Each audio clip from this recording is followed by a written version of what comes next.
feel like this is not working out here, this whole thing here. There we go. I think so. I got my plaid jacket in the back. I was just outside. We were getting groceries, and it was windy. Shannon didn't like it. She's cooking over there. What are you cooking, Shan?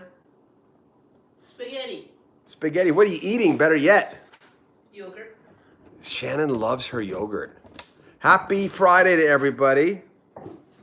I don't have a drink to hold up because, well, that would be improper now, wouldn't it? I don't know. Chase is editing Lee Harris right now. Lee Harris is the guitarist who played with Saucerful of Secrets with Nick Mason of Pink Floyd. So he's editing that right now, which is good. Thank you, Chase. Again, I got my iPad looking at myself going, who is that guy? What's he want? How much money does he have? Not a lot. So happy Friday to you guys. Hope you enjoyed our week of videos. It's been a fruitful week. We've had Doc, Brandon, you're the first guy. I'm not sure what that means. Is that a glass? Is that what that is? I can't see. It's too small. I have to look at my... I don't know what that is. It's too small. It even comes up small on here. Looks like 2 glasses. Is it? Then 2 thumbs up to you. We've had a fruitful week with the Tower of Power guys. 2 beer glasses. Oh, cheersing. Thanks, Brandon Steele. You're the man. Tower of Power guys, Emilio, Doc, and David Garibaldi, just smashing interviews, just amazing interviews. And right now we're putting together, when did Roger Hodgson did on Supertramp interview yet? What? I don't understand. Wendy, I don't understand what you're trying to say. We have a Roger Hodgson interview. Howdy Tower. Do you remember the band Octavian John from Ontario? No. Were they only in Ontario? Were they only big in Ontario? Great interview with Joseph Williams, my dude. I'm going to contact Joseph again to do another interview. To go a little bit more in depth, considering, this is really uncomfortable. Shannon, I can't work under these conditions. Oh my gosh. She's laughing at me. She's in the kitchen. She's cooking up a storm. She's cooking spaghetti. There she goes. People always go, where's Shannon? Yeah, you're here, but where's Shannon? I'm going, well, I don't, she's cooking. They had hits across Canada. I've never, Octavian? Top 40 Hub. Do you do top 40 stuff on your channel? I'll check it out. I know I might have asked you this before. Oh, my friend Keith is on there. He wants to come on. Yeah, I'll have to look them up. You know? I'm not the biggest King Crimson fan. My friends all had their albums, and I like the people who played with them through the years, and there've been a lot, right? Just a couple of tracks, some Octavian. Oh, on your channel. Top 40 Hub. We're all big on giving, as you know, I give a lot of plugs to the people who do what I do, for the people that I enjoy. There are Pete Pardo, class act, good stuff, does his homework, love people like that. And Rick Beato. One guy complained to me once, he says, why are you putting your pictures on your banners, you know, the banners for these video? What are you, trying to be Rick Beato? I'm going, at that time, I didn't even know who he was. I certainly know who he is now. But I've gotten out of putting my picture on there because there's not enough room in a banner. And to make a good banner on YouTube, it's got to be really clean. And I have a tendency, especially if you looked at my old banners, they're so busy. It didn't help us. Okay. Boogington Thunderwood. That's a hell of a name. I asked if you'd gotten to talk to anyone of the Raspberries right before your feed took a dump a couple of days ago. It did take a dump. You know what happened? My daughter talks, what's it called, Shannon? Prologue? Her communication. What's it called, though? Prologue Quotago. Prologue Quotago is a software that I have on my I'm filming with my phone. And my daughter will communicate through it. And all of a sudden, in the feed the other night, out of nowhere, it just started. And I went, what? How could it start? Because her iPad, which has that software, is not connected to the internet, so she couldn't have affected mine. But someone had said on the feed that there was a lot of problems with YouTube that night. I mean, I'm just, there you go. So the Raspberries, we've got an interview with Eric Carmen, who had just broken up with the Raspberries for his debut album in 75. And my friend Len, you know, whenever I do these interviews downstairs, you can see there's right to my right, I think it's my right, your right, there's a huge reel-to-reel on the floor. And that's a Studer. It's a very expensive machine. Now it's saying that I'm not hooked up. What's going on? Anyway, when he sold me that reel-to-reel, he also gave me 4 boxes of reels with stuff on it. And one of them was Eric Carmen. Len Tucson, he's a radio legend. He was my first boss in '83. A great guy. Hard as hell on me. He was so hard on me, but I wouldn't be here if it wasn't for Len. He gave me all those interviews. So I haven't even gone through the boxes. And you might think, why wouldn't you go through there? Who knows what's in there?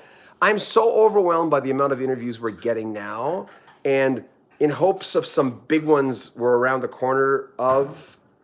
Shan, can you give me the Jethro Tull album, if you don't mind? Now, I was expecting a book, a DVD from a friend of mine on LRB, special. But today I got this in the mail. 6 CD, Jethro Tull A. I like this album. Oops, sorry, the light. Anyway, now and then, we don't get a lot of product anymore because everything's digital. When someone is self-promoting a book, I almost never ask him for the book. I'll always ask for a PDF version because it'll cost them less money. It's nice. And it's an album I really enjoy it too. So anyway, the dogs are doing what dogs do. We just got new carpet today. You know that new carpet smell? Isn't it? I think it's when we came in from groceries, it was really pronounced, don't you think? But I love the smell of new carpet. It's just this little space here. It's just not a very big space. Boogington Thunderwood. Yep, Studers are fine gear. And they're also very rare to get. He sold me a Studer as I think at A880 or what was it? I forget. Anyway, it's I say this all the time. I know I sound like a broken record. But I said I can't afford that, Len. I can't afford to buy that reel-to-reel from you. He says, no, you need a good reel to you've got all these interviews going way back. And we've really not even touched the old interviews. I've been in radio 38 years. I've done so many interviews. Then my friend Steve Burgess gave me all his interviews. And then Len gave me some interviews, and I haven't even gotten to those interviews yet. So as we're working ahead of schedule, we're working into April now. April, I think, 15th. We're gonna have time to breathe and get through those interviews. Some of them have to be cooked in a what is it? Food dehydrator. Anyway, Tax Dad. A good friend of mine was a big Tull fan. I think we all had a few. I was one of those. Dana. So good, that's not true at all. What? I don't know what you're... You must be talking to someone else. Oh, Oscar Henninggran from Sweden. Wendy Lindsay, Jethro Tull song. What Jethro Tull song is your favorite? Minstrel in the Gallery. I remember buying that and I didn't realize it was this huge piece. And then my friend said, how would you not know that? It's Jethro Tull, they're known for that. I went, oh, sorry. I love that piece. And of course, the hare who lost his spectacles. This is a story about the hare who lost his spectacles. We talk about that. Shannon, you think I'm kooky or what? Yeah, she thinks I'm crazy.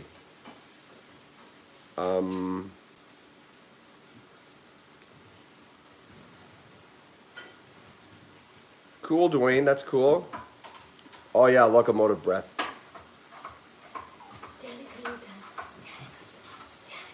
Danica, can you give mommy the... Danica? She has seizures. She gets on the phone. She's autistic. Douglas Schwabe. I must be pronouncing that last name right because I've had a few friends whose last name is Schwabi. Good German name. Happy Friday, John. Love the Barry Goudreau and Paul Carrick interviews. Thank you. The Paul Carrick interview was very long.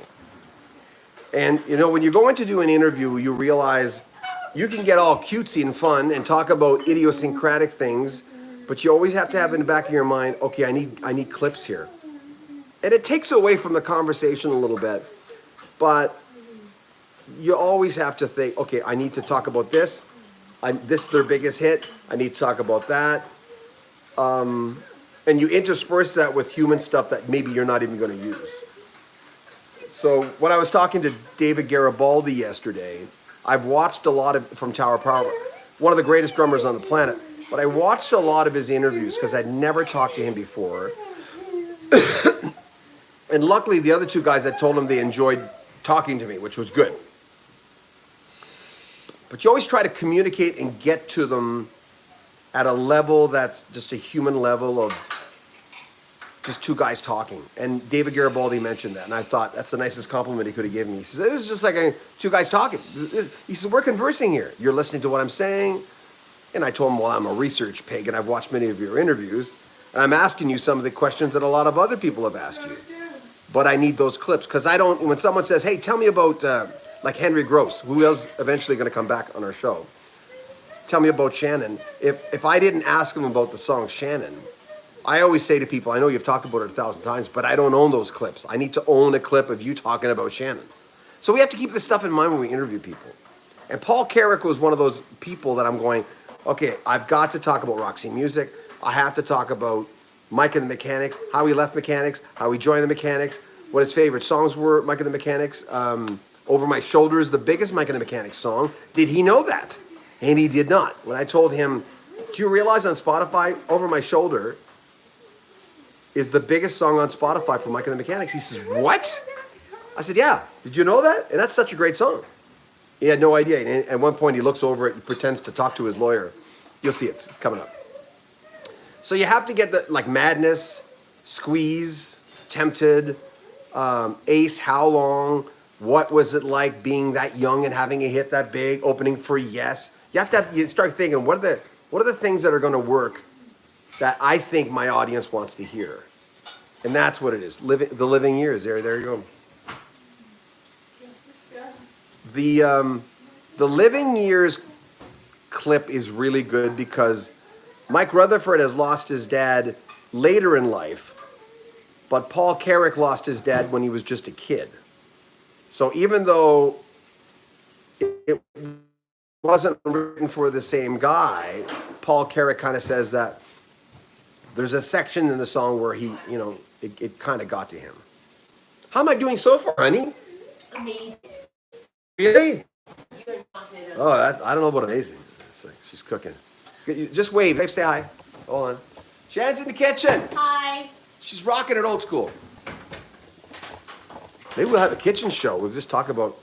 And then I put a little pepper in the meal. It's really good. Joey Sawdust. Classic.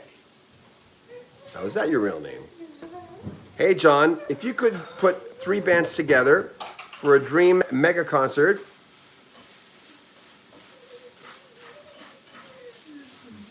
oh, my son Chase, do you see that? Chase EB. Thanks, Chase. Aren't you supposed to be working? That's so big, eh? That's why people ask me, hey, John, why don't you do the top 30 or your top 10? I find it really difficult.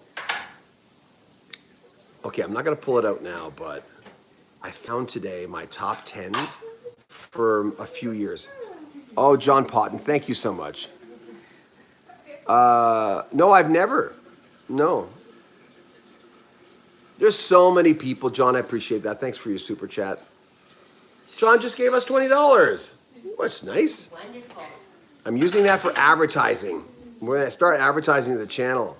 I know I say this a lot, but we got to 77,000 hits organically without paying any money. We've spent money on other channels, but never this one. I wanted to do this one organically, and I thought, well, let's get to 100,000 organically without spending any money. And I went, no, it's going to take too long. We need to get to 100,000 subscribers on this channel. I think we deserve to be on 100,000 subscribers. Hold on, let me move this down a little bit. My big hair was very windy outside. Big hair, really like big wind. Anyway, John, there's so many people that I've not interviewed that we're getting into. We're really going after a lot of people. It's a lot of work because right now we can't even keep up with the interviews we've got, but we're doing it. Paul Carrick wants open for yes, Brandon. We were talking about that a while ago with. Are you talking about the first time with Ace? Yeah, they really felt like they. Let me tell you a story. When I was talking to David Garibaldi of Tower of Power, he was hanging around with Stu Clifford of CCR. And Stu secretly said, "Can you give me drumming lessons?" He said, "But don't tell John Fogerty." And right at that time, Creedence Clearwater Revival was the biggest band on the planet. But anyway, he's giving Stu Clifford some drumming lessons secretly. And at one point, he goes over there and Stu says, "Hey, man, do you want to open up for CCR?" And David Garibaldi says, "Yeah." So he gets a hold of Emilio and Doc and the rest of the guys and Rocco, and he says, "Hey, we had an opportunity to open for a Creedence Clearwater Revival." Well, that was a great opportunity. There were a lot of people there. Of course, they sold out everywhere. The problem was the crowd for CCR did not really necessarily appreciate Tower of Power. Now, Michael Shreve, the drummer then for Santana, was good friends with David Garibaldi, so they hung around an awful lot together. At one point, David lived with Michael Shreve. And Michael said, "Hey, man, do you want to open up for Santana?" Which they have many times through the years. But that was the first time way back in the early 70s. And that worked out really well. Because you can see the Tower Power and Santana crowd appreciating each other. Hi. There you go. That beef's ready. Do you know the Frank Zappa movie? Is there a Frank Zappa movie I'm supposed to know about? I don't know. I saw Paul Carrick and Nick Lowe. Yeah, they were playing together. Open for Tom Petty in '83. Wendy, do you like Phil Collins? Oh, man, I love Phil Collins. Love Phil Collins. But anyway, John Potton, thanks again. Is it Potton? Try to get Susie Quattro for an interview. She comes up now and then, and I should really try, yes. Oh, she's good. All right. Thank you, Doug Clifford's too close. Yeah. That's epic. What privilege to open for yes. Good evening, John and family. Rob Lawhorn. Tammy Oop. I don't know how to say that. The Eagles opened for yes in Memphis in '72. Yes. Classic. Tax Dab. My first concert was Leslie West, Edgar, and Johnny Winter. Jay Giles. Wow. Top 40 Hub. Barry Goodr's debut record was great. Turned out to be... Oh, Rob, thank you. Another super chat. Thank you. I appreciate that. Thank you so much. We're putting it all into advertising. So you might see something on your feed on Facebook when we have an interview that's just top notch. We'll put it on there and you'll see it. So Rob, it's very, very kind of you. Thank you. Great interview with Paul Carrick. Thank you, John. You guys don't have to whisper over there. It's okay. We know you're cooking up something fantastic. Shannon. Classic. For a little bit. We're both dressed in black tonight. Rick Baker, do you think concerts might rebound this fall? Yes, I do think so. Not everywhere. Maybe not in Texas. I don't know what they're doing. Sandra Tisdale. You just put Sandra. Wendy Lindsay. When is favorite AC? What is my favorite AC? Highway to Hell. We had a joke. We used to call that the strippers album. You know, because a friend of mine, Steven, he was a childhood friend. We reconnected in the 80s, and he was dating a woman who used to dance. And I asked her once, we were in a restaurant, and I don't know why I knew she was going to say, I said, what's your favorite band to dance to? She says, oh, Highway to Hell, AC/DC. Everyone likes that. It's gritty. Dirty. I think she said it was dirty or something. I remember some of this stuff and other stuff I don't remember. If I put it in my journal, you know, when you write it down. Can't suck it back. Anyway, I was beginning to say a while ago, I found my top albums of the 80s in a pile over there. One of these days I'll do a live broadcast and we'll go through them and you can laugh at me. In 82, I think it was 82, I just found Elton John Jump Up was my #1 album. And I just love Jump Up. A lot of people don't like that from Elton John. John Dubé. Hi, John. How you doing, man? Rob Damon. What are they cooking? I'm a chef. Are you really a chef? Good for you. Rob Damon, chef, wants to know what you're cooking. We're cooking spaghetti. I'm going on you. Come on, Shan. We're like a spaghetti hamburger helper thing, and then Danica wanted. You know a chef's gonna go, oh my God. A chef's gonna go hamburger helper. Yeah. My son likes hamburger helper. Hey Chase, you're gonna do Lee Harris tonight, right? Probably not tonight. Look at that. Bad labor. Bad labor. Nah, I'll do it tomorrow. Lee Harris. He is the guitar player for Saucer Full of Secrets with Nick Mason. What a nice guy he was. Man. At one point, we were looking at pictures on his Facebook. He's a friend of mine. He hooked me up with Pick Withers, by the way. It was him. I think it's good, huh? Who contacted Pick's wife, Linda. She's so nice. Anyway, at one point, I was thanking him. I says, Lee, I want to talk to you. Let me talk to you. He said, oh, no, I didn't do it for that reason. I said, I know you didn't. You were just being a good guy. But I says, really, I've talked about you in videos before. You played with the Blockheads, you know, Ian Jury and the Blockheads. So I said, and we were going through his pictures on Facebook. At one point, I said, hey, tell me about that picture with Steve Howe, because I had interviewed Dylan Howe before. Steve Howe's son of Yes. And he says, no, I don't have a picture with Steve Howe. I said, no, there's a picture in your Facebook with Steve Howe. And at the time, I didn't know it was what do you call it when you tag? You tag someone.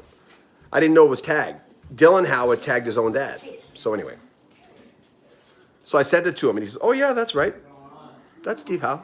I don't remember that night. Oh, look, DM says chopping broccoli, honey. Oh my gosh, that's so funny. Okay, David Stubbs. Loved your recent interview with Steve Lukather and Joe Williams. Both have new albums. Like I said before, I'm going to contact their publicist, and I want to talk to Joe again. If I lived next door to Joseph Williams, I'd be knocking on his door every day. Hey, Joseph, remember the time? Remember the time you played on Pamela? Remember the time you played on Till the End? That was awesome. That kind of stuff. Oh, Rob Lawhorn said, I love Hamburger Helper. There you go, Shan. Have a little coffee tonight? Yeah, this is for Chase. I know. Shannon doesn't eat pasta. Okay, how have you remained a size 1, honey? I move around a lot. With what? I move around a lot. She does move around a lot. She was a size 1 when I met her, and she's still a size 1. Rob Damon, already listened to the CDs and watched the DVDs. Tim P. Good evening, John. Hi, Tim. Greetings to all. Rick Baker, nice to see the younger generation wanting to buy albums instead of downloads. Toro Porco, welcome back from the other night. Love it when you name drop, rekindles memories. Well, I have to name drop because that's what this channel's about, that people ask about. I'm a notorious name dropper, by the way. I am bad. I forget who it was. I think it was Rick Emmett. We were talking. I just name dropped again. We were talking about name droppers, and he says, "Oh, I'm so bad." I said, "No one's worse than me," and he didn't disagree. And I've known him for a little while. How about Stuart Tosh from Pilot 10cc, Alan Parsons? Never talked to anyone from Pilot. I know that Pilot were a part of the early Alan Parsons project stuff. And a super fan. I'm not sure. Shannon, can you get me, Danica, can you get Daddy a tissue? I can't actually get up. Oh, I can. Hold on. Thank you. I'm demanding, aren't I? Not at all. Demanding. balance demanding. If I may use that term loosely. Anyway, hi. Do you like the Wendy? Do you like the B-52s? They're not a band I buy. You know, they're a band I appreciate. It's like the Go-Go's. We had Kathy Valentine on here, and you know, I've never bought a Go-Go's album, but I really appreciate them, and it was really nice talking to her. She was really nice. What do we got? Rock Lobster. You know who no one talks about anymore? Gary Newman. Well, Marillion, I'm always getting people telling me to do stuff on Marillion. Gary Newman, not so much. But didn't he get in trouble? Oh, no, that was Gary Glitter.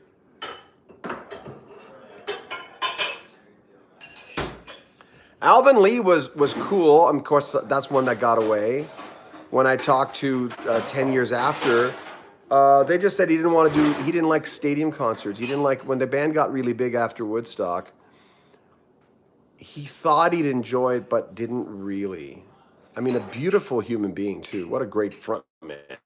Very talented, could sing, play guitar. Ringo's latest CD was released today. Getting mine tomorrow. Lukather and others on it. Can't wait. I had no idea. I didn't know. But usually someone will let me know what's going on, and I'll go, oh. One thing we try not to do is pretend we know. We'll say, oh, I know that. Oh, thank you. Toro Porco, thank you for your super chat. I appreciate that. Thank you. So glad I found your channel. It's so great to relive the love of the music I had when I was younger. Toro Porco, something that comes up when we do our interviews now, and I ask people, do you remember going into a record store and being excited? Do you remember that feeling of walking into a record store?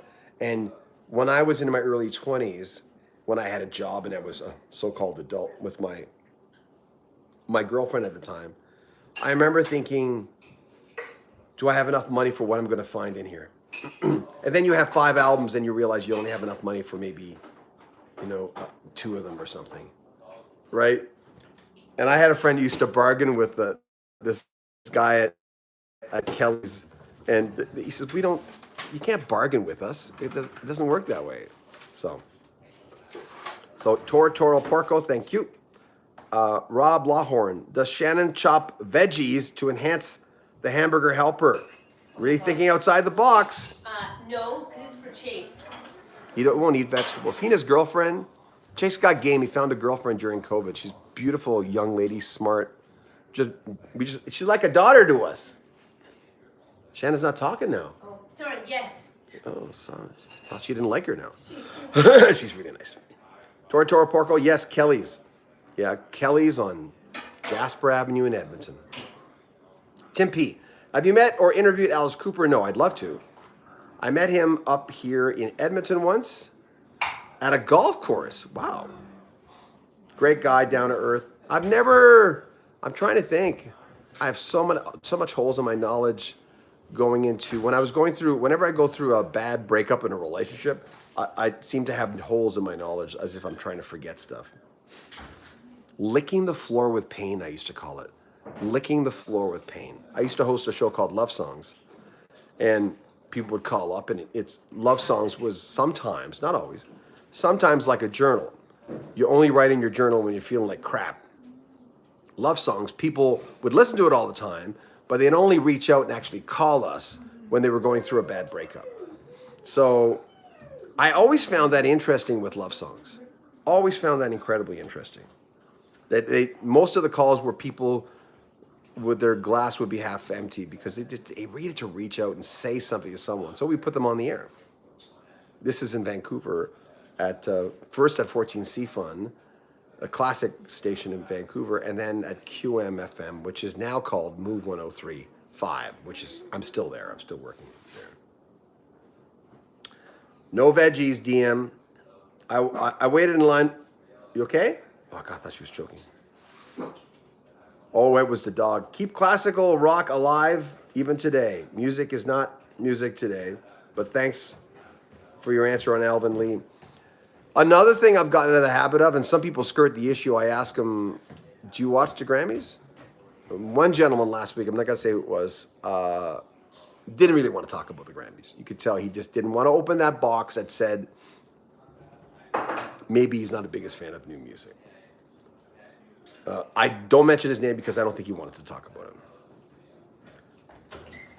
it. Record prices are truly insane now. Yeah, Kelly's at $5.99. Tim P. Yeah, you could buy a record there. I still have. I think I told you before. I still have the Akai turntable that I bought at Kelly's in 1979.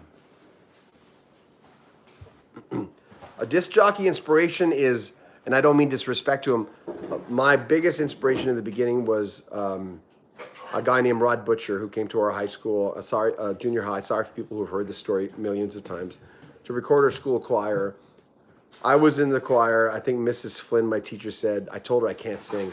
And she said, oh, you're cute. I will put you in front. I'm going, okay, sure. Someone said I was cute. I never thought I was. So Rod Butcher came to record, small town radio station, came to record our school choir during Christmas, which they always did. And he spent some time with me. All the little girls thought he was a big star. And I went, oh, I was a shy, insecure kid. I went, maybe I want to do that. So then I became like the music guy in high school. And in high school, I got a chance to meet him man to man. And he remembered me. He remembered taking me aside and talking to me about radio. And then a few years ago, maybe 15 years ago, I got an email from his daughter who said, thank you for mentioning my dad every time in your bio, because it's in my bio. As you know, my dad, he died in a car accident. So Rod Butcher, Gary Owens, Casey Kasem. The hits get bigger as the numbers get smaller. I'm Casey Kasem. I don't have the lower voice for that, the lower end. But Casey Kasem taught people how to inflect, right? So there you go. Floyd the Barber. Okay, hold on. I miss some.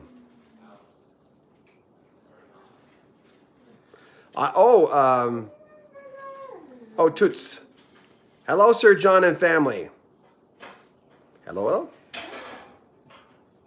Rob Lawhorn says, I remember the smell of record stores. Yes. I haven't thought of that in years, of course. DM, what is a restaurant you have heard about in the States that you wish in the Great North you would, I know about Tim Hortons from the NHL, but we don't have them here. We used to have Dunkin' Donuts here for a little while, speaking of the U.S., and I thought they were great, but I'm not a sweets person. I don't eat a lot of sweets. I get in trouble by eating 2 hamburgers instead of having sweets and a hamburger. Rick Storm. Oh, no, sorry. Ben Patterson. When I was about 13, I walked into my local record store and heard ELO playing Telephone Line. In full high fidelity. For the first time, it was love. Oh, my. Especially a song like that. Because that's such a quirky song with so many things in it. You know? When he stops and kind of sing talks, they slow down, and of course gets big, multi-layered vocals, Jeff Lynne. Floyd the Barber, John, who were your disc jockey inspirations? Well, like I said, I liked Rick Dees. There was a guy in the East Coast, I think a WPTR, that used to be called Shotgun Johnny Ringo. And he was crazy. I'd be really curious if anybody here has heard him. And I would write him. And I don't think, I'd have to check my journals. I don't know if he ever wrote me back, but I know the program director of WKBW wrote me back. And our new record's really better. I can't hear the difference because with my ears. I haven't really lost hearing. I'm one of those lucky guys, but Mark Termal, Kelly's Old School. Yeah. I would love to just open a Kelly's and just call it that, Kelly's. Steve Abdel Kawi. I'm sorry, I'm not sure how to say your name. Marantz was a great system. I never liked the little slider. I don't know why it bothered me. But they were an amazing. I mean, you can get a beast of a Marantz well, 150 watts a channel, right? What treasure? To me, it's 70s G9000 Sansui. I had a dream once. A listener sent me a Sansui early 80s G9000 receiver. Yeah, so you can send me yours. That's okay. I saw one. Is a G9000 for people who are audiophiles? There's one that's in two pieces. I don't know if that's the G9000 or the big G whatever 1000. I saw it in the back of a store here in Calgary. The guy said, "Hey, come on back. I want to show you something." Barely knew the guy. I thought, oh, I'm going to get killed. He's going to chop me up. But he showed me one. He was working on it, and I think they were selling it for $15,000. Ridiculous, but it was mint. I'm trying to get out of the habit because I never say this on the air. I never go on the air. I've trained myself not to do that. Yet I watch my feeds now and then because I have to watch and see what I'm saying if I'm acting into tomfoolery. And I say way too much, which is strange. Like I said, you just train yourself. You don't say that on the radio. So some professional I am. Okay. Classic. Hanging Chad. When vinyl was popular, audiophiles listened to reel to reel. Well, if anyone who see my live feeds downstairs, I've got 3 reel to reels: a Sony, and well, my Studer is my baby. I just love that. Man, it was heavy to bring downstairs. My son and I, who's 17, lifts weights like a crazy bastard. He's really strong. We had so much trouble putting that into the car from Edmonton.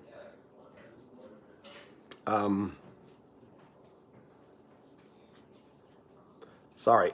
DM. Are new records any better? I've answered that. Kelly's Old School. Classic. Any new info from the Picaro documentary? That's not going to happen.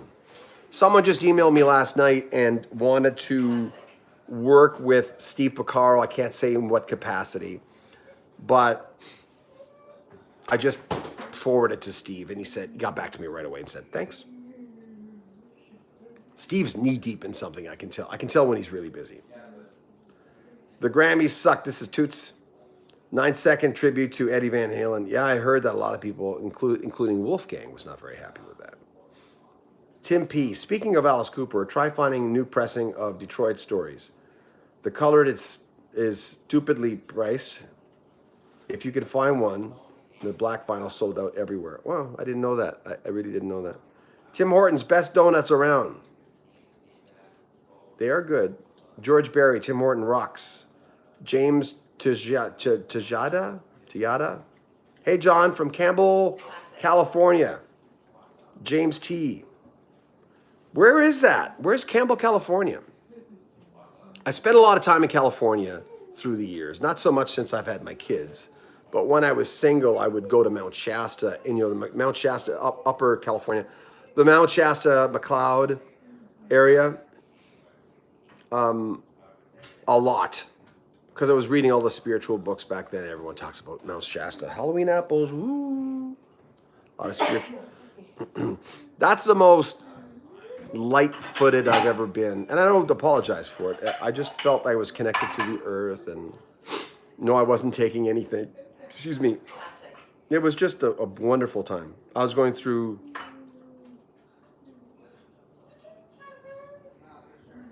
Toots, Ian Byers. I think you spell it without the U.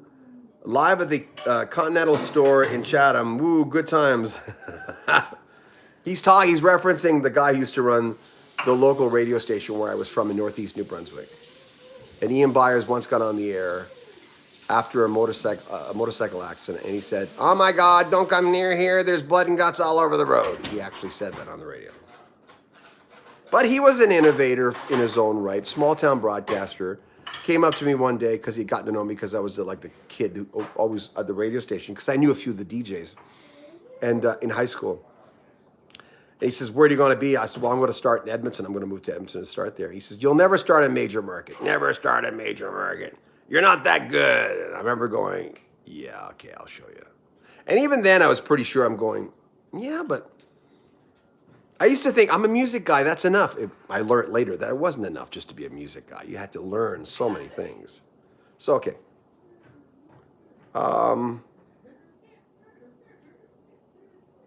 Why does Hamburger Helper decapitated hand have only 4 fingers? I don't know. These are questions Shan, these are questions. These are deep-rooted questions in our psyche that we grapple with every single day. Rob Damon, I still have a Revox B790, bought in 77. Good for you. Also a B291 and an EMT. Furthermore, everything is Studer. Okay. Eva Lee. Always loved the name Eva. I always loved the listening rooms. Oh, yeah. Man, I haven't thought of those in a long time. I never had those when I was a teenager. No record store in my hometown. There was no record store. There was just Zellers, Stedman, a few other ones. Toots, you would remember some of those. Toots, yeah, I could splice 8-track with Scotch tape. I think a lot of us did that. I had to learn, when I got into radio, I was so green I didn't know you could splice or, I said, why would you cut the 8-track? Why would you do that? And of course, now it's a normal thing, right? George Berry, do you ever hear quadraphonic sound? Here on Long Island, we had a 4-channel radio station. Wow, WPLR in 75. I didn't realize that. Thank you. Floyd the Barber. I had a friend who had an 8-track recorder, split songs with a massive click changing tracks. Wow. I had an 8-track recorder. I have a Zenith. If you look up Zenith Wedge with Allegro speakers, it's not hi-fi, it's stereo. But it's a beautiful looking system. And I bought one of those from an estate sale in, I think, North or South Carolina a few years ago. But mine doesn't have a recorder on it. The one I had at home, which was not a Zenith Wedge, recorded. I think I got it from Sears or something like that. I used to make tapes for everyone in the neighborhood. George Berry. WOUR is good. Tim Brown, 99. WPLR. James Toyota by San Jose. George Berry. WPLR was fun. Floyd the Barber. WLS Chicago. George Berry. Smith and Barber. Ever heard of them, John? They had a funny morning show. No. Toots. Ian was cool. I think he meant well. Ian's the guy that ran the radio station in my hometown. Toots. I'm lagging bad. Sorry, John. Tim Brown. George Berry Smith and the Barber in the Morning. No, don't know them. DM. What about Macintosh amps? Aren't they the best? They're very good. They're very expensive. Rob Lawthorne. Yeah, I was looking forward to years of Picard documentary. It's not going to happen. It's just not going to happen. As they say down south, that dog won't hunt. It's not going to happen. It'll never happen. It's done now. Unless someone else takes it, and then they have to deal with Jeff Picaro's widow. So I'm not sure how inviting she would be with that. But I don't know her. I used to be friends with her on Facebook, but I never really talked to her. I might have been pleasantries in there someplace. George Berry.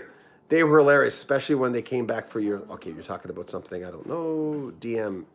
Ever take an 8-track cartridge apart? Well, you know we had carts in radio. You know, you ever see... A lot of people thought when we were in radio in the 70s... Well, I wasn't in radio in the 70s. I was in radio in 82. We still played with carts. They looked exactly like 8-tracks, but they were spun differently inside. So people would look at WKRP in Cincinnati, and they would go, look, he's putting in a... You know, when he was doing a commercial... Because carts played commercials and music, both. People would say, look, he's putting in an 8-track. They weren't 8-tracks. They're called carts. A different, it was spun differently anyway. George Berry, quad radio didn't last long. Queen Bodisa Radiant, hi. Welcome back. My father has Macintosh paired with Martin Logan speakers. He swears by them. Wow. TJ Caddy, heard anything more about the Rush thing? No more.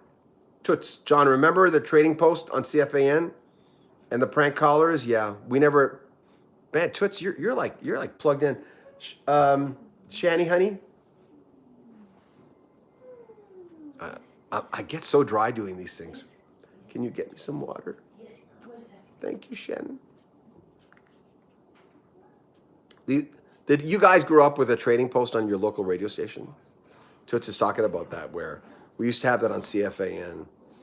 There was so much R&B music that I missed on the small radio station, AM station that I grew up with, because Ian Byers, the guy who ran the station, was not the biggest R&B fan. So there was a lot of R&B that was missing from that station, a lot. And there was, I remember a Bungle in the Jungle. The year-end countdown, I remember it was in the 90s of the top 100. And Chase, can you get my water in there? Oh, and I remember going, "Wow, what a cool song!" You know, with the lions in the beginning. And I went, "That is so cool." Then Ian Anderson started singing. I went, "That's Jethro Tull. How come our radio station didn't play that?" Well, they didn't play that. They never played Bungle and Jungle. But the top 100 at the end of the year, they would put that on. I go, "Oh, I discovered like 20 songs that the local radio station wouldn't play." To their defense, they can't play everything, right?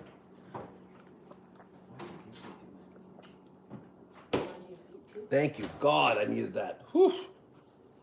I won't spill it on our new rug, honey. Only water. Yeah.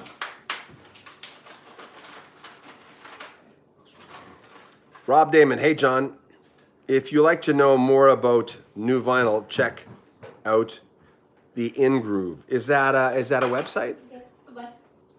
I get offers to be on mailing lists to do reviews for new vinyl. Now, as you can imagine, Chase and I are so busy trying to keep up with our interviews that I'm going, when I used to review music, I would spend a week just digesting it and just really getting to know every single piece, listening to every instrument. And it would take me a week, and I can't afford to do that now. So I had to tell record people, listen, if you want to send me an album, I'll promote it for you, you know, as a promotional thing. Hey, we just got this album, we really love it, but I can't, you know, only if I like it, of course. But then I thought, no, I can't. So it would be a lot of free vinyl for me. Man, I'm thirsty. I don't know why I get so dry. Oh yeah, what time is it here? I gotta record my show. Floyd the Barber, yes, the trading post. Old men selling their crap. Ah, that's so good. George Berry, there is a book on WNEW. What a great station. Wendy, do you like crowded houses? Oh, crowded house. Yes, I do. George Berry, on Long Island, WLIR. That was important breaking new wave music. Duran Duran. Phil, I'm just going to call you Phil M. Cheers from Brantford, Ontario. Home of the late Walter Gretzky. Yeah, we just lost him. Shannon, did we go to Brantford? We didn't go to Brantford. Did not. No, when we went to Shannon, your parents, they're from Brighton. Isn't your father from Brighton? Classic. My dad was from Brighton, yes. Yeah, from Brighton. And your mother's from? Classic. Classic. Belleville. Yeah, that's right. Ontario. We all took a trip all together. We went to New Brunswick to visit my parents. We went to Vancouver to visit my kids, my older kids. I have two older kids in their 30s. And we went to Ontario to visit where my in-laws came from. So it was a fun trip. Queen Bodisa Radiant. No beverages spilled on the carpet. Haha. Rob Damon. It's also a channel on YouTube. Oh, cool. Rob Lawhorn. I spliced a lot of cassette tapes. Oh, really? I know. Yeah. After a while, you spend a lot of money on it. You know, you can get the high frequency cassette tapes. And if you spend that much money on them and they break for whatever reason, or you didn't clean your heads and they get stuck and it unravels, the horror, as we would say. Yeah. Anyway, I want to thank all the folks who super chatted us. Thanks for the $48 in donations. We appreciate that. I always say you don't have to, but thank you. We're going to spend it on advertising to advertise the channel to get us out there.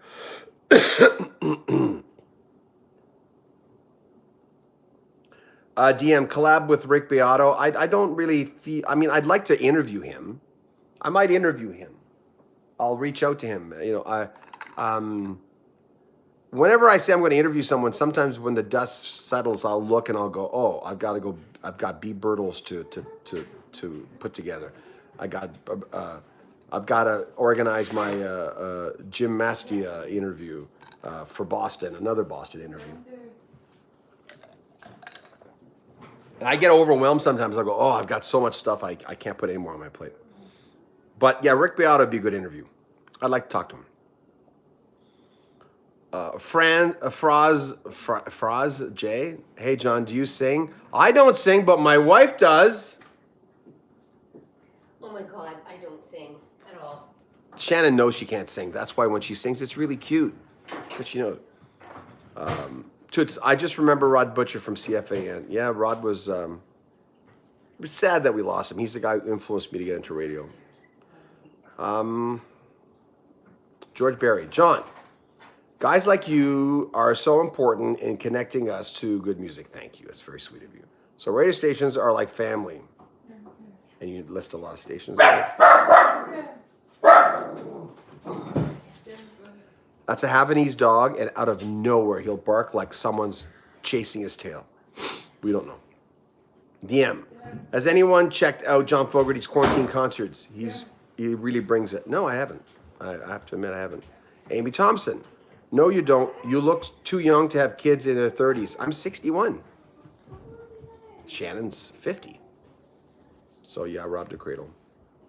DM, do you have PayPal? Yes, of course we have PayPal. In the shower. We don't have a PayPal account. We have an old PayPal account. I still use it, but it's an old PayPal account from when I used to be doing smooth jazz. No, I don't take it back. A lot of the stuff that we played, we were a different sounding smooth jazz station because what happened was I left rock when my syndicated rock show wasn't canceled, but I wasn't making enough money, so I canceled it. Like a little doggy. So after that, a station owner came up to me and said, well, you like the ECM label and you like that kind of stuff. Do you want to program 42 hours a week of New Age music? And I went, do I? My God. I love New Age music. You know, the Windham Hill label, Narada, and Higher Octave and all that stuff. So I did that. And I would play Conferring with the Moon by Will Ackerman going to California by the Zeppelin. And I would say, that's a mix. And I don't know if anybody else who was playing Floyd with New Age music, Jerry Rafferty, not Baker Street, that was too heavy. We kept the songs down, but The Unknown Soldier by Roy Harper, a lot of stuff like that we played with New Age music. But New Age music like The Wave in LA, like WNBW. No, what was the one in Chicago? I interviewed Portia Stevens from that radio station, I remember years ago. KKSF in San Francisco. The problem with that is the NAC format, which is what they were calling it then, New Adult Contemporary, turned into the smooth jazz format. And so I just went with that, right? And it's not like I want to apologize for playing smooth jazz. Some of it's very, very good. But I'd have to say the majority of what I got in was complete crap. But we didn't play that stuff. You know, everyone thought they could play New Age music, and we didn't play that crap either. So that's what happens. So I got into that, ended up being a program director, ended up being the co-chair of the Canadian Smooth Jazz Awards, co-creator, co-chair. And then there was a point where I went, I've got to get back to rock and roll. That's where I belong, you know. And I spent most time writing about rock and roll, and I've got to do that. And I went back. And I've been doing it now 14 years, back in the saddle. So there you go. And that's my history. Oh, yeah, by the way, I am 61. Shannon's 50. Amy Thompson, thank you. DM, do you have PayPal? Yes. DM, in the shower. What?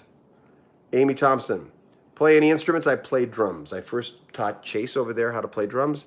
And after, was it a month, Chase? Oh, you can't hear him. He's got his headphones on. He came up to me and he says, "Dad, can I get a real teacher?" Ouch.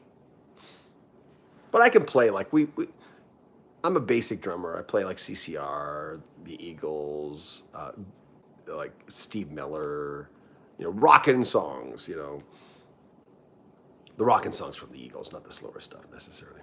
Okay. Which too young rocker was the hardest? I think Jimi Hendrix. Someone was just putting one of those things up on Facebook, where you say, which one would you bring back? If Lennon's there, I always pick Lennon. But even with Freddie Mercury there, I thought Jimi Hendrix, I'd bring him back. Based on also what I like. And everyone's right when it comes to that list. A lot of people younger than me would pick Prince or Michael Jackson. I just thought Michael Jackson had run out of steam by the time he was. Not that I wouldn't want to bring him back for that reason, but it's strange with Michael. I always had a love-hate relationship with Michael Jackson. As much as Thriller is one of my all-time favorite albums of that era.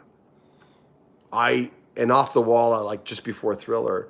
But like Bad, I didn't like any of those albums. I didn't hate them, but I remember when This Is It was announced thinking, he's so strange. He's such a strange guy.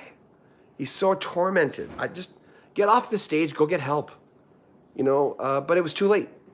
And we all know that. It was too late for Michael Jackson. Too late for Prince.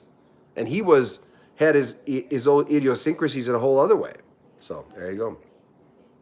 It's the history of rock and roll in the 80s, brought to you by John Beaudin. So we are losing too many. DM, you're right. Wendy Lindsay. When did Roger Hodgson leave Supertramp? It was after Famous Last Words in the 80s. I met him then. I've only had a chance to talk to two Supertramp people. Roger Hodgson, it was really nice. Gave me a little time at an album opening party for In the Eye of the Storm, his first solo album. And I forget there was something I connected with him that. And again, another idiosyncrasy where you try to connect with someone that way. And we just talked for a little while. But then he had to go off because it was his album opening party, And then, of course, I interviewed John Halliwell. So, Jimi Hendrix, John Lennon, Tommy Bolin. Pookie, yeah, good choices. Hendrix is my choice, basically melody. Good choice. You mentioned Beeb Birtles. He played in a band here in Australia called Zoot. By the way, they're getting back together. When I interviewed Beeb, he told me that he'd just been off the phone with Rick Springfield, Jesse's girl. And I know Rick Springfield from Speak to the Sky. Remember that early hit in the early 70s? What a great song. If you don't know it, look it up. It's so early 70s. But I asked him about Zoot. And the band that was the forerunner to Little River Band, where Graham Goebel was in that band. But he said Zoot's getting back together. They're working on new material, so it's all good with Zoot. Zoot! Pookie Martinez. Yes, I got that. Amy Thompson. Peter M. Me too. Love the Eagles so much. Love to... my bucket list is to talk to Don Henley. I know people, they like to get down on Henley. I love Don Henley. He'll always be my favorite member. And I'm good friends with Glenn Frye's brother, Alan.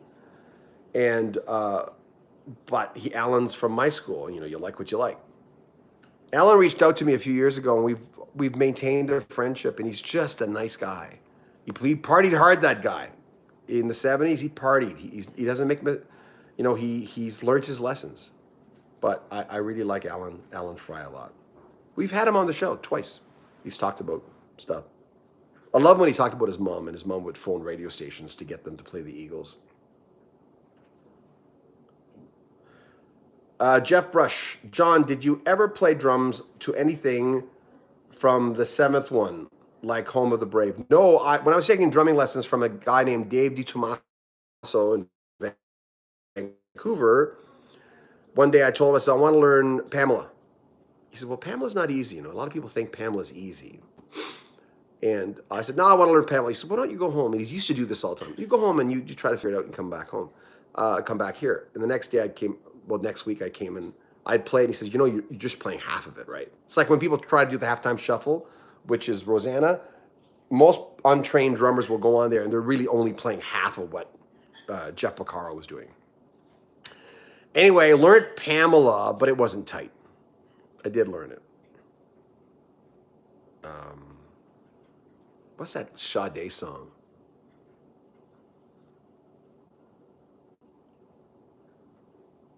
I forget.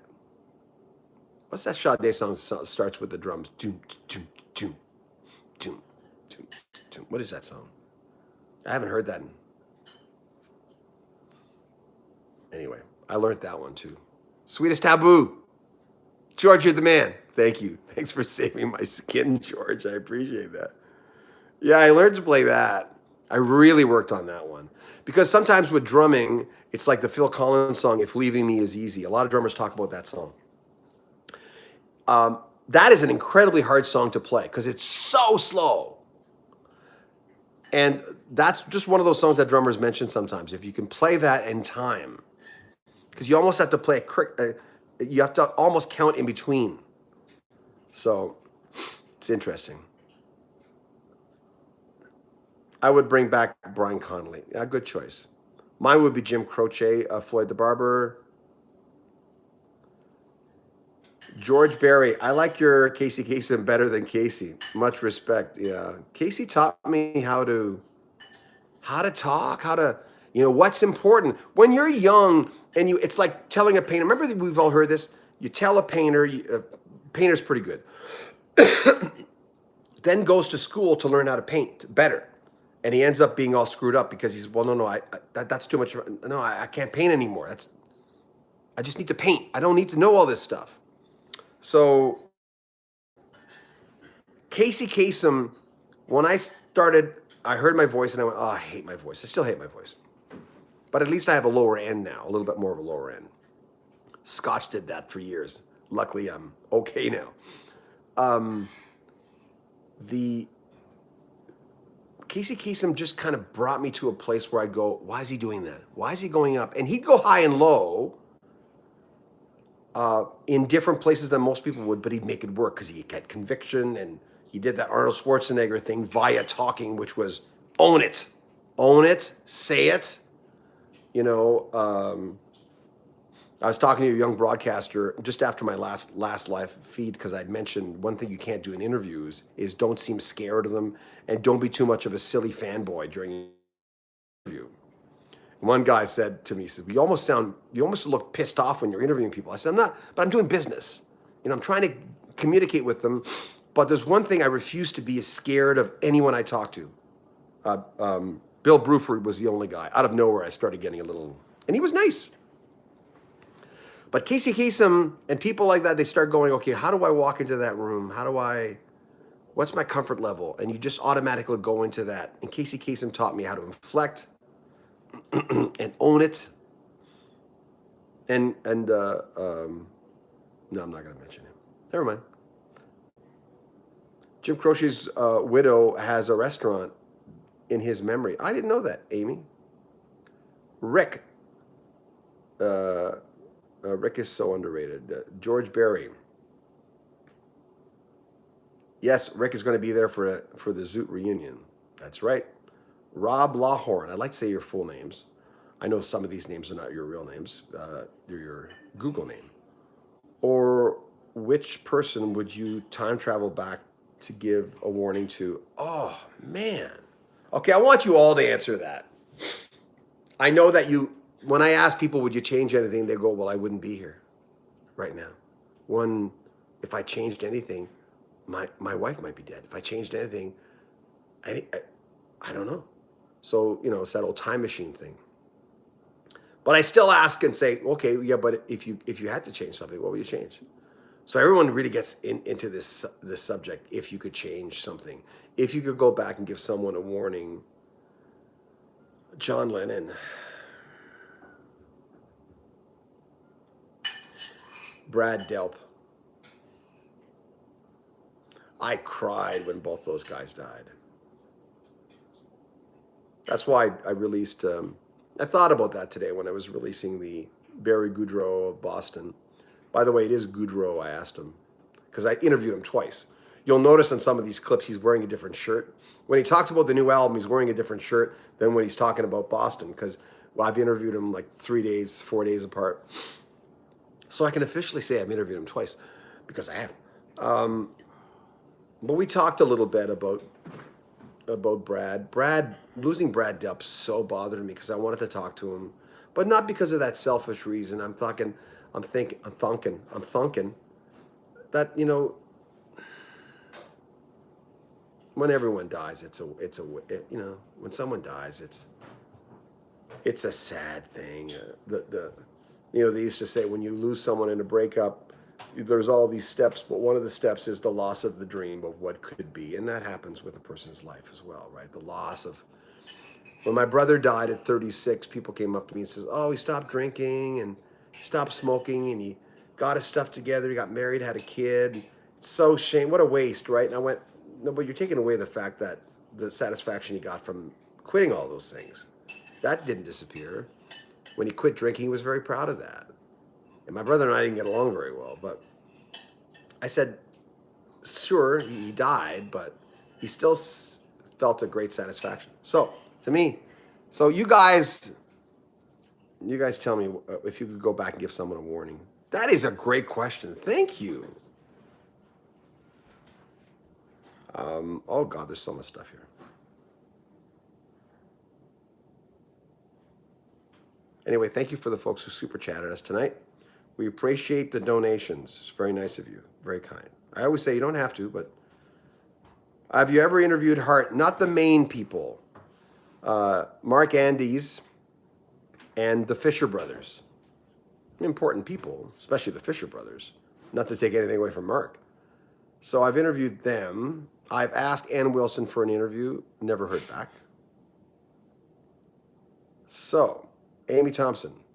Haley doesn't seem too friendly. I saw Felder one night. Well, I said this the other night. I work with the promotion company that works with Don Felder, and I've gotten a lot of interviews from them. We have a really good relationship. A lot of respect there, going back and forth. I'll promote stuff that I on my website just for them because they've been so good to me. So I asked them, "Hey man, you're handling Don Felder now. Let's do something." And they said, "Well, he's not talking for the next few months." And that was a few months ago, so I'll get back to them. They're really good people. They'll get back to me. Pookie, yeah, as a kid, John Lennon's life was just, he didn't have a good life. You know, the whole mother thing and the aunt and Toots, the death of John Lennon broke my heart. Lennon and Croce, yeah. Okay, some top 40 hub, sorry, someone blocked. Elvis hit me hard. The most ignorant thing I ever said about a musician was when Elvis died, my mother told me in the kitchen, and I said, "Who cares?" I was 17. And my mother was upset. And to this day, she's, "Oh, John, don't worry about it. That's okay. I understand that wasn't your kind of music." But now, having studied music for so many years since then, that I look back at that and I'm going, what a snotty, stupid, ignorant, just a dumb thing to say, you know? And I tell a lot of artists when we talk about Elvis that. You've probably heard me say that way too many times, but it needs to be said. It's like I'm slapping the wrist of my younger self. So thanks, Top 40 Hub. Amy Thompson. I'd go back to see the Eagles back in the day, Queen and Freddie and Prince. Yes. Tortoro Porco. To have had Irving Azoff as a manager. To manage Badfinger. Oh, yeah. Buki Martinez. Fantastic. Rob Damon. Kimra Henderson. Woodwarn Greg. I think you mean Lake. Rob Damon. I've lost my wife, John, 4 years ago, age 59. Oh, I'm so sorry. You know, that's always a fear. You know, I know 4 years you've grappled with this, and I had a friend once told me he lost his wife. Her name was Norma. I remember he had told me that he lost his wife, and he says it takes 5 years to lose someone. And then it'd been more than 5 years at that point, and everyone kept saying it takes 5 years when you lose someone from death. And he was saying it was wrong, and I'm 61. I know a lot of people who lost their wives, and it takes a lot of years. So sorry. I'm really sorry that happened to you. It's a fear for a lot of people. You get to a certain point where you want to retire or slow down, enjoy, and out of nowhere, you lose someone. You go, I've lived my whole life. It's tough. I was watching that show. Anybody watch The Unicorn? Where the guy loses his wife? He's perfect specimen. He's single. He's a unicorn. Floyd the Barber. I tell Leonard Skinner not to go on that plane. Nazareth were supposed to go on that plane. Pete Agnew told me that. I'd heard the story before, and I asked him. And I asked Dan McCafferty, their lead singer, former lead singer, the same thing. They were invited to go on the plane. Rob Lawhorn, warn yourself or encourage yourself. Yeah. Rob Damon, Pookie Martinez, still have contact with Andy. Pookie Martinez, I believe if John Lennon lived, the Beatles did something. I think they would have got back. Pookie, you're right. I think a lot of people think that now. It was more than, the three of them got back together, for the anthology series. And John was getting a little bit more sentimental, too, as he was getting older. I think that angst was starting to go away. Do you ever notice? I don't know how old everyone is, but I'll say it again. At 61, I find I have a lot less drama in my life. It's just that way.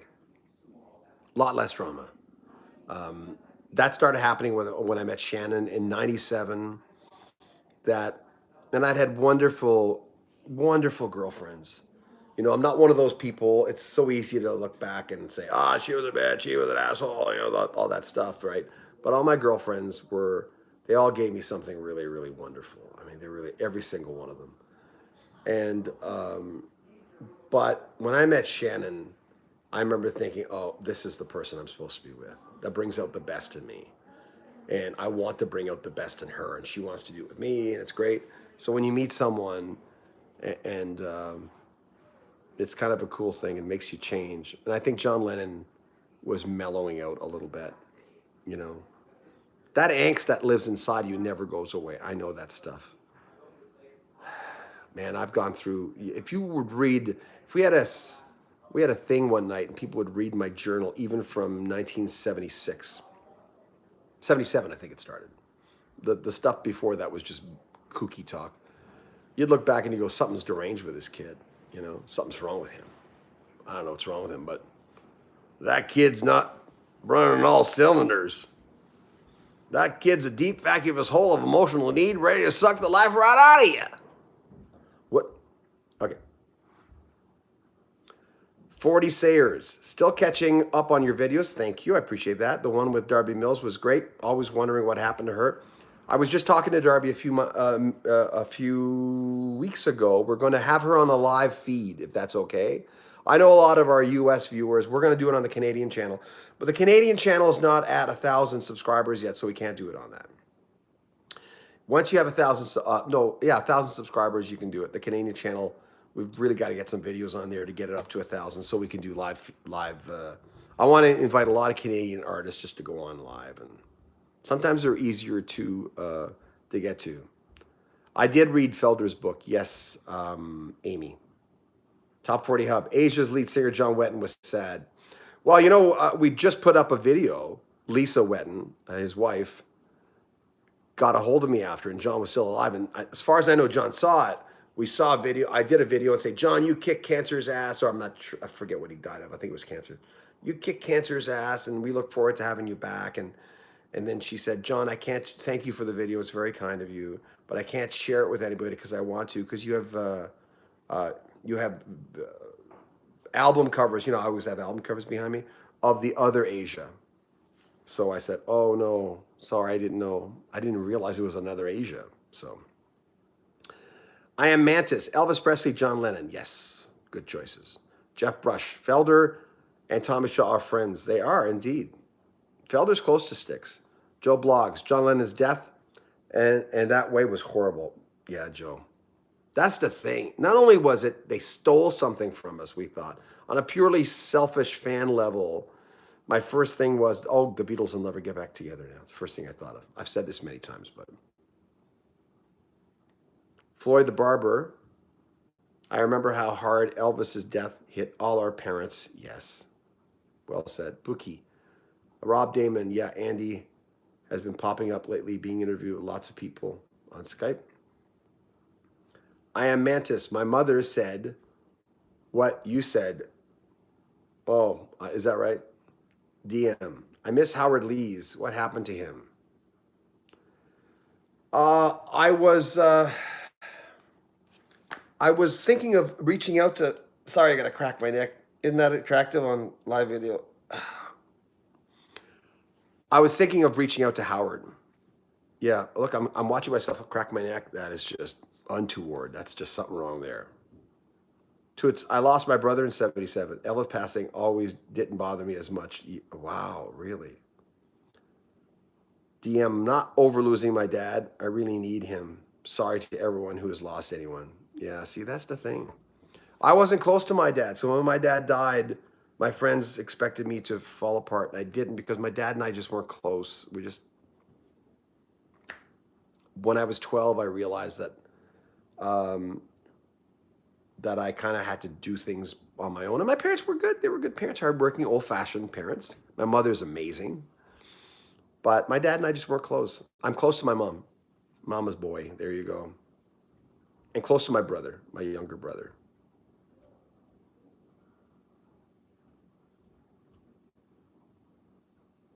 We're going to include Jamie Jameson in one of our artists who died without fanfare things. Everyone's asking us to do that.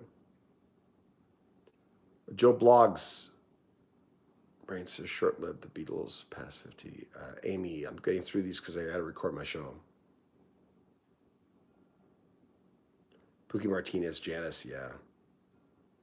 Someone's blocking your comment here. Oh, you said getting old's a bitch. That's why people thought you were calling people bitch. That's why YouTube automatically blocks your comment for that. But Joe, I've unblocked it. So everyone I talk to, and I've said this many times, everyone I talk to, they're 70. If I'm 61, I grew up in the 70s, everyone I talk to is at least in their 70s. And every time I talk to people, they go, well, I should be getting in better shape. I know it's COVID, but I sometimes don't feel like getting out there because it's a psychological thing. You know, I was talking to a lady I dated in high school, Dawn, earlier tonight. Shannon and I were both talking to her. We both know her. And she says she's in her apartment just doing her thing, but she doesn't go out a lot in Toronto. It's hard these days. I mean, we all want to get out. It's spring. Man, we gotta, we want to live. Oh yeah, Eric Clapton, Orbitson for his son. That was freaky. That was weird. Yeah. Stephen Candrell, I'm 61 as well. Stephen, are you feeling it? I'm feeling it in the morning. I can't, things I can't do anymore. I can't drink scotch. I can't drink a lot of scotch. I can't really do it. My stomach just blah. I can't go party down anymore. My body can't take it. My stomach can't take it. Plus I've got a whatchamacallit stone, a gallstone. And you ever have one of those where if you eat something really spicy, it hurts? Keeps you thin though. It does. Mike, thank you for all your ages. I always appreciate. I don't know why I really appreciate when people tell me how old they are. Roberto Soto, Eddie Van Halen passed away just a few months ago. It's still painful to rock and roll. Very well said. Especially that one, huh? Yeah. Toots, I'm 56. But have a good memory. Yeah, I have to admit, but you've noticed a lot of people have said, sometimes I see I'll be on a live feed and the words won't come. And that happens to me sometimes. That's normal aging, I think, plus brain fog of working all day and after a while having nothing, nothing left. But I like doing live feeds so much. I enjoy, someone says 559. I think you meant 59 or 55. Top 40 Hub, I'm 63. Mike Atten, 62 here. James Miller, lost my brother when I was 22. He was 24. He was my music anchor, and he opened up a whole world to me. He looked into, he was into back then. I am 53 now, and I'm still listening to the music he showed me. Thanks, James, for sharing that. Sorry, I didn't read that very well. I'm getting tired. Pookie Martinez, Ozzy Osbourne had to leave LA because death threats about racism. Oh, about the Sharon stuff, what she was saying. The thing about Sharon is there's been so many bad things said about her, about through the years, of treatment with people who have played with Ozzy. I'm not saying they're true or not true, but a lot of people have been saying them, so. Steven, yes, I'm feeling it. It's weird, if I don't walk the dogs on a regular basis, I'm stiff, but my doctor tells me, he says, John, you're 61. That's normal. Sorry, I get dry. I'm here till 8, folks. Half an hour. 8 my time. Amy Thompson, night dude, thanks for everything. Siva Cantrell, I quit drinking. I think a lot of us have to. When I was talking to Steve Hackett, I was saying, why are you interviewing me so early? Even Steve Lukather, when I interviewed him, it was really in the morning. And I don't always appreciate people saying, oh, he looks like this, he looks like that. That's why we don't do videos on Nail Sheet or other channels saying, oh, what stars look like now? Well, they've all aged. How about that? Unless they've had work. I don't know why people do those videos. Everyone's aged. Meanwhile, you have a voice of someone talking and you know what they look like. There's ways of getting hits on videos without having to attack someone physically. The Andy Scott thing, some people, every comment about his hair, I erased. Not necessary. I don't know what's going on there. He feels comfortable with it. Good for him. You know what I mean? It's not necessary. So, in case you did. What about Hocus Pocus by Focus? That's a tongue twister. Yeah, that's such a great prog rock song, Da-da, never mind. Are you something for? I don't know. It was Aerosmith. Want to buy a Leonard's plane before them, but their management refused. Oh, is that right? I didn't know that. Rick Storm, 55, and always looking to keep the kid inside me say, oh, yeah, you want to stay young. That's the thing to do. You want to.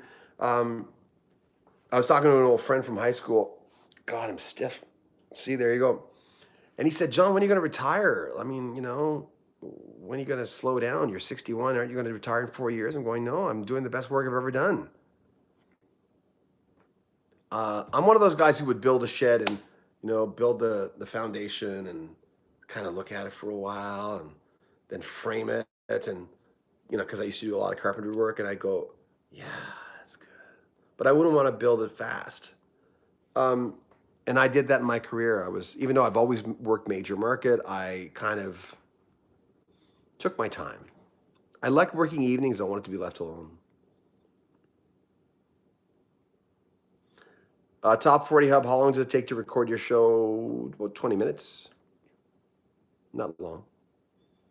But I've been doing it a long time, right? It's like you. Every one of you guys, You're good. If you're still doing your job after 20, 30 years, you're obviously good at it. You know, you can do it with your eyes closed. Like, you know, when you first get into a car to learn to drive a car, you're going, oh my God, there's just so much to remember. I'll never be able to do this.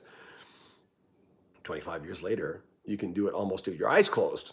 Not quite, but you know what I mean?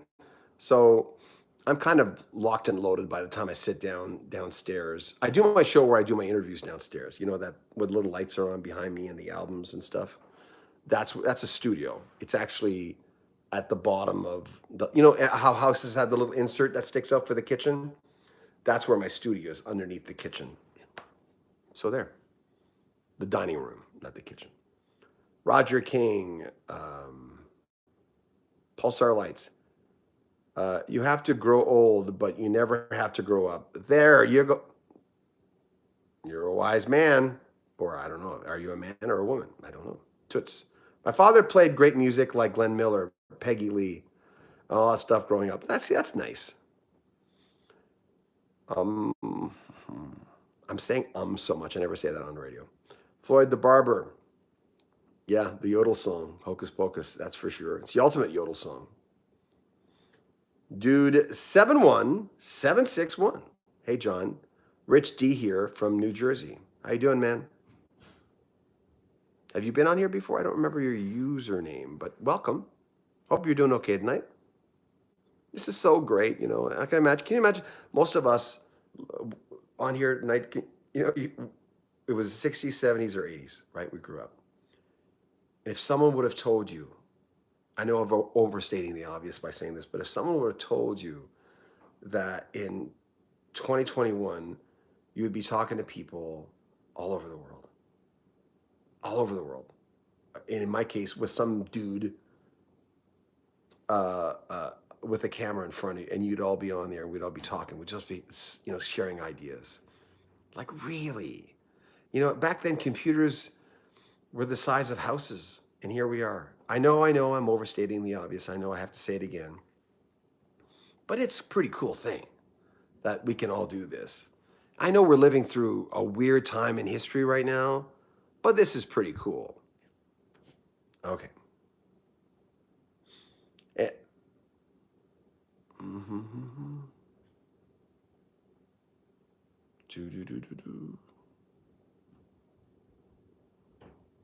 Danica is quiet tonight. She's upstairs. She's having a bath. Yeah. I almost did my David Garibaldi interview with Danica here because I had no one to look after her. Chase was off with his girlfriend, and I went, oh man, she's going to be making noise, making a lot of noise, and I'm going to have you know, one of the greatest drummers of all time, and I don't know, but it didn't happen. I just lost my feed here. What the heck happened? Hold on. I read the comments from this, so anyway. What happened? Okay, here, I got it back. Okay, questions. Any interviews, members of Three Dog Night? Yes, Chuck Negron. He's on here. Just look up rock history music, Chuck Negron, and you'll find quite a long series where he talks openly about his addiction. I wish we had him on camera. He's not on camera. We had to do a lot of B-roll. Roger King, why isn't George Thorogood in the Rock and Roll Hall of Fame? Because he's bad to the bone, man. He's bad to the bone. That's why. I don't know. Tom Dameline. When will Henry Ditz be coming back on the show? Henry Diltz. How about... Would you guys like to talk to Henry live? Maybe you guys would like to talk to him. Maybe that, what do you think, Chase? Maybe Henry Diltz, the photographer? Maybe we should bring him on live. Maybe that would be a thing. Yeah, I think that might be a thing. Might be able to look at that. Let me get back to you. Come on, Roger King. Jethro Tull is not even in the Hall of Fame. This is from Joe Blogs. Toots. I'm a man. LOL. Don't mind my handle. Okay. Dude 71761. You know me. Oh, your B. Birtles connection. Thank you. Yes. Okay. I can't remember usernames though. There's too many strange ones. I can't anchor or name associate with a username. So I don't, and there's too many of them. So I don't try to like anchor in and going, and now and then, as you know, throughout the night, I've recognized a lot of them, but I don't always I'll recognize, I'm going, I won't recognize enough to say, oh, I remember you and I talked about this last, this is too many. Some people are a little different, but that's okay. Okay. Thank you, dude. Bill Rossi, 46. I love peated scotch. I don't know what that is.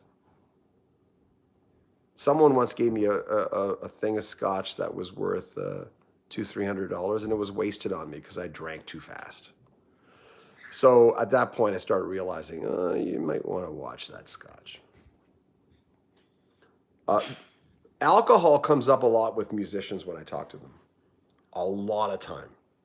It's very common to talk to someone. When I talk to, I'll bring him up again, David Garibaldi, about addiction in Tower of Power, because he left multiple times. Sorry, I have to crack my neck again.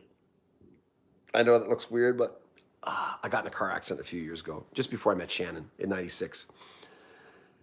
I talked to him about addiction, and I said, why didn't it happen to you? Why? And you know what David Garibaldi says? I said, why didn't you become like the addict that was ruining band? Not that the other guys were, but it was heading there. He said, I had a thought of my father looking at me in that state. There you go. One of the greatest drummers that ever walked this earth. Tower of Power. Only really wants to play with Tower of Power. You know, Black Cars, Gino Vanelli, played with Gino Vanelli for quite a while. Denise Williams. And he said, I wasn't going to let myself get to that state like Emilio had. And Emilio was very honest about it in Tower of Power, and so was Doc. He said, I couldn't do that to the memory of my father. And I went, wow. And I thanked him for sharing that. I said, that's heavy, but thank you. Okay, with that in mind, okay, I'm almost done here. We're gonna wrap it up at the top of the hour. And thank you for keeping me company. I always say the same thing, but that's, sometimes I don't, I'm going, well, I don't feel like going up, and I'm working right now on a few series where we're talking to the 3 LRB guys, Little River Band guys. I interviewed Glenn Shorrock maybe 2 years ago, Graham Goebel a month ago, and B. Birtles last week. But sometimes we're all talking about the same thing, like working with George Martin, happy anniversary, reminiscing. So if all 3 of them are talking about the same subject, obviously it's advantageous for me to put them all in different interviews, but put them all in the things, you know, what they do documentary style. One guy starts telling the story, then the next guy a little bit more, and a little bit more. And it's really hard to do that. It's convoluted. Unless you've done it many times, your brain's not wired to do it that way. But it makes for an unbelievable video. So I was upstairs today while they were laying the new carpet, and I thought, how many times did I get Glenn Shorrock, Graham Goebel, and B. Birtles talking about the same thing? Because I certainly did that with Tower Power. I asked them specific questions that I get answers from all of them. So it's arduous work, but it's well worth it with guys like that. Okay. 3 Dog Night, great rock band. Played some great songs written for other people. Yeah, they never wrote their hits. Rob Lawhorn. Your last name is very foreign to me. That's why I have to really look at it every time. Lawhorn. Rob Damon.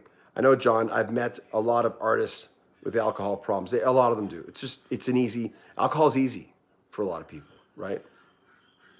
Mark Termal, Tower Power, great horn section. Oh, yeah, that's what they're known for. Top 40 Hub. Remembering the concerts in the 70s and all the smoke in the arenas. Remember that smell? Remember? You go to a concert, you'd have that smell?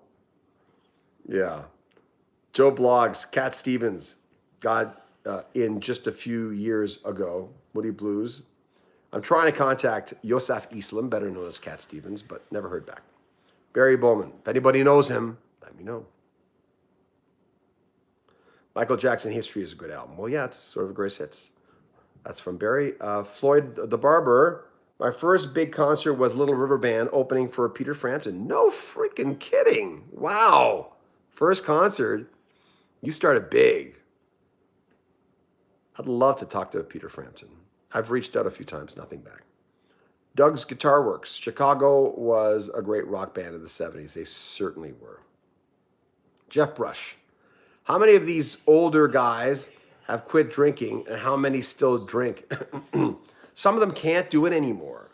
I was talking to someone who's a member of the Toto community. She's not a member of the band or the management, but she's a big fan. And one day she reached out to me and we were talking about alcoholism. And her friend or boyfriend had drank himself to death. And I remember thinking, how can you drink yourself to death? I mean, isn't your liver, I mean, you can have liver pain. Your stomach, it kills your stomach if you drink at that level. You know, I always had a rule, never drink in the daytime. I never broke that rule. I mean, during the early 80s in radio, we'd have a few liquid lunches, but it always made me sleepy, so I never drank. And I barely drank in the 80s. And then when I started drinking too much in the 90s, I remember thinking, well, I'm going to die. I don't know how people keep it up. It's just too much. So, you know, you drain, you mask the pain. I understand that. It's like when people reach their 40s and 50s, if they have judgments about anyone who's overweight, all of a sudden it should go away because all of a sudden they're dealing with stuff. They go, oh, it is hard. It's a struggle. It's difficult. You don't mean to be. You want to be better. You've got guilt. You've got all these things with addiction. Difficult. This is turning into a self-help session. Hi. That was my first thought of YouTube. My first thought of getting into YouTube was I have a channel called John Beaudin, just my name. If you go onto that channel, there's, I think, 3 videos. One's with skunks. Me and Chase we're on a big hill, which is over there in our neighborhood. We have this huge field beside us. And I was originally going to talk about life on my John Beaudin channel. I don't care. I'm just going to get on there. I'm not an expert, but I've always studied the human condition and I enjoy talking about people, what makes them tick. And I was going to talk about possibly current events. I never did do that. Excuse me. I'm kind of glad I never did it, but I never did it. That's what I was saving John Beaudin for. Just get on there and just talk about life. See how everybody's doing. Lemmy drank till the end. Yeah, he drank a lot. He's well known for that. Yeah, that smell over here in the Netherlands. Hash and weed. Yeah, that smell in concerts, eh? Joe Blogs, thanks to John. You have a great show. Keep them coming. Oh, we're stacked into April. We're good. We're going to, by the way, just so that you know, no one else knows, maybe not a big deal. Starting next Monday, we're going to start. I know it's a lot for you guys, but we have so many interviews, we've got to get them up. We're probably going to do 3 interviews a day, 3 video clips a day, because we have to get them out there. We're just so far behind. And there's that thing about putting out 3 videos a day. It's asking so much, like I said, from the audience. But you watch what you want, right? So, yeah, probably starting on Monday. And if anyone has not, if you like Canadian music, please subscribe. It's Rock History Canada. If you can subscribe to that freaking channel, we're trying to get it to 1,000 subscribers so we can do live feeds on it. Prince was a wicked bass player, is a wicked guitar player in general. Joe Blogs, toots, no substance, all for show. Marty Martin, I'm a chronic alcoholic. I can't stop. Are you serious? Are you being serious? Pookie Martinez, 76.6K. Yeah, we're going to start. Well, all the people who donated money tonight, it's not a lot. A lot for us, $48. We're all putting it towards advertising, so thank you. Pookie, let's hit 100,000. It's okay. She can. Marty Martins, it calms my mind, but it's killing my body. Yeah. Have you thought of vaping or anything like that? A lot of people do that. Not that I want to promote any particular thing, but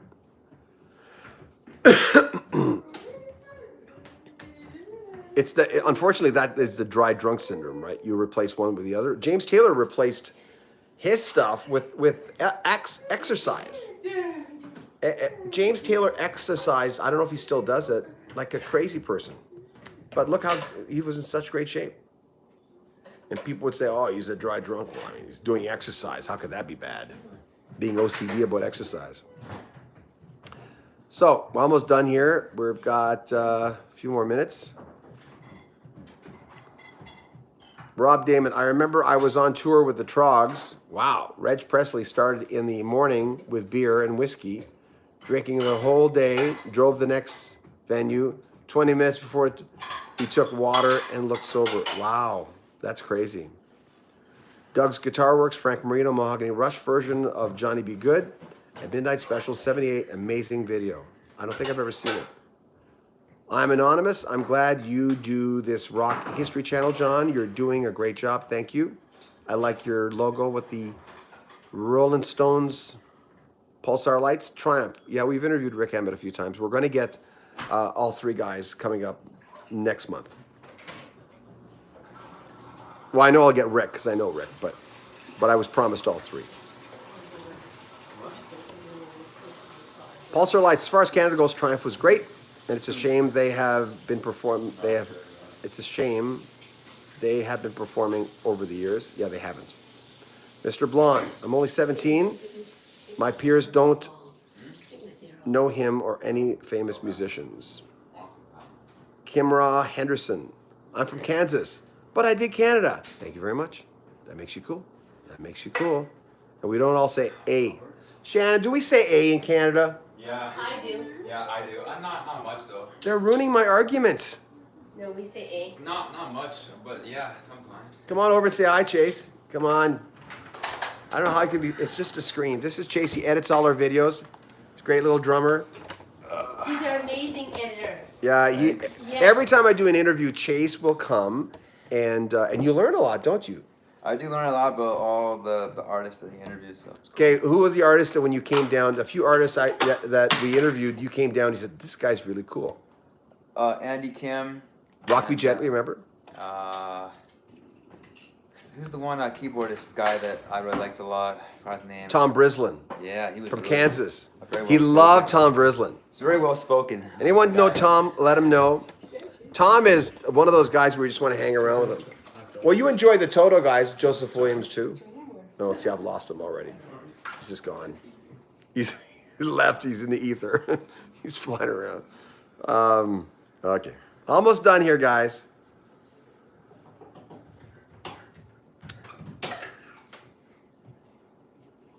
Oh, Tom DeMaline. My first rock concert was outside at the Grand Prix of Rock.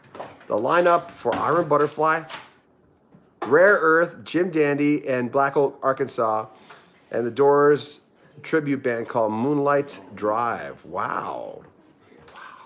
That's pretty cool. Bookie Martinez, Rob Damon, Trogs tapes, hilarious. I'm anonymous.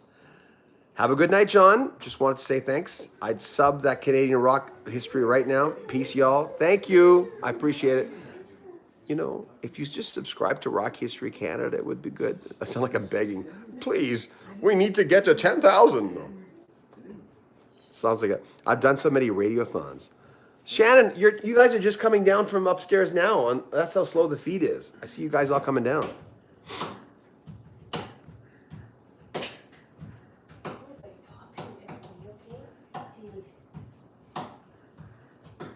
Well, vaping can be like that. The big thing with vaping is the heating.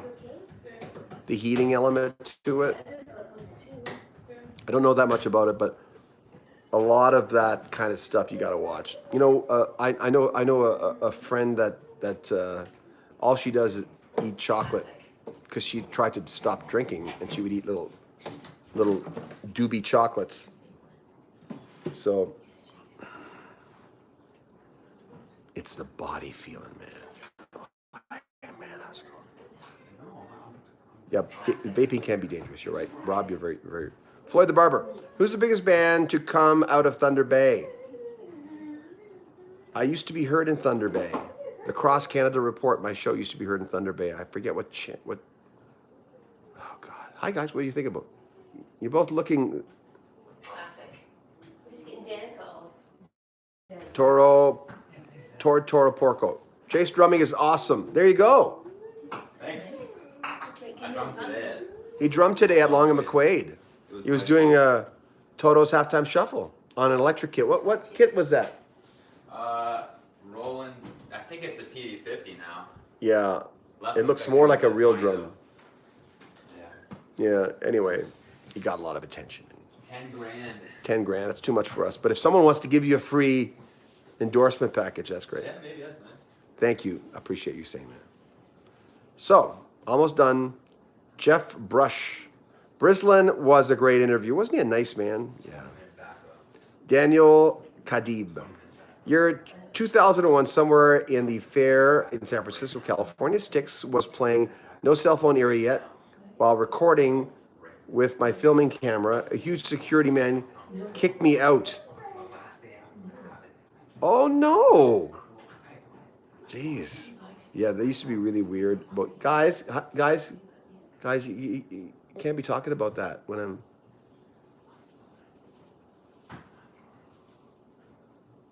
You guys are funny. Okay.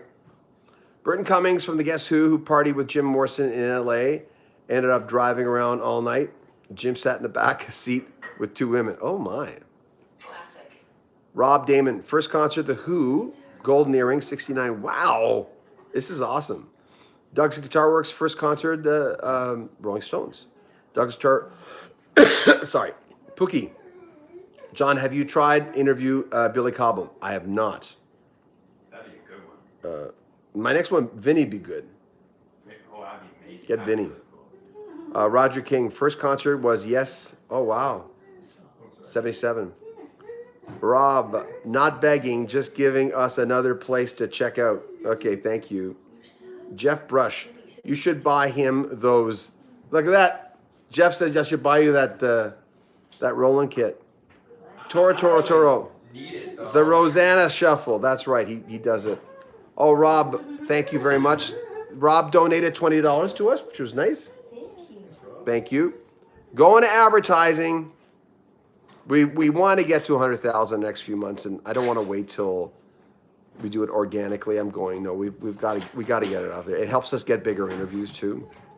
So thank you, Rob. I appreciate that. Joe Blogs. Everyone was great here tonight. Thanks to all. Be safe. I don't know why. I love when people say be safe. You know what? I that's just like an unspoken love of going, you know what? I care for my fellow man. Here's Shannon. I just want to say thank you to everyone. For Shanny, what's supporting- going on? Thank you so much for supporting our channel. It really means a lot to us. And thank you for coming on these live chats. We really appreciate it. Shannon, what'd you cook tonight? I made like a spaghetti and then I made like a hamburger helper for Chase. No veggies, just You won't eat. stuff. Won't eat veggies. I eat veggies. on Anyways, that Sunday. was like a quick fix for him. So He's Chase is not. I mean, I don't know. I'm sure a Hi, lot Jeff. of you. I'm sure a lot of you. Yeah, Jeff Brush. Sure, a lot of you have good 17-year-olds. But you know what? We're filled with. Don't you think we're filled with that kind of stereotype of a 17-year-old who just hates his parents, rolls his eyes all the time, and Chase is so not that. we know? we feel super fortunate. You know, and my older kids who are in their 30s, they were not that either. They're, Candace and Mark, they were never that kind of kid who wanted to murder us. I watched too many murder shows. Orbison says a drummer's diet. That's about it, right? Drummer's diet. That would be a 17-year-old's metabolism. You could do hamburger helper all day if you wanted. So next time, Chase, we do a live feed, you should do a little drumming for us. How about that? Yeah, maybe. Maybe. He's so shy when it comes. He's shy. Oh, okay, I gotta, hold on. I gotta lift this up, Shanny Poo. Classic. Okay, hold on. There. How's that? I'm gonna read the comments. Because we're ending in 6 minutes. But Joe Blogs, thank you. And, you know, I was saying how much I love when people say, just be safe, you know, caring for your fellow man. Top 40 Hub, my greatest concert with Elvis. Yeah, I would have loved seeing Elvis. I was so ignorant back then and not appreciate him. I saw Burton Cummings 4 times. I've only seen him once. Savoy Brown, 40 Sayers. Wow, Blue Oyster Cult, Flash Cadillac, and the Continental Kids. I remember them. Burton Cummings, best rock. Burton Cummings has one of the most distinctive rock voices of all time. I know who your favorite singer is. George Michael. Yeah, one of my favorites from way back. Look, Mark Termel, first concert at the Stampeders. Stampeders. Oh. Second concert for me. Second. I've been talking to Ronnie King to try to get that set up with them on the Canadian channel. Yes, thanks very much, John. Great stuff. And hi, Shannon, to Jeff Brush, Lee Child. Point to your shirt, LOL. What? I don't know what that means. Ghost King, hey. Ghost King, hey. There you go. Chase, can you not do that? Because that's like, we're doing it. Nobody's guy's got a pencil. He's got a pencil in my drill. DM says, hi, Shannon.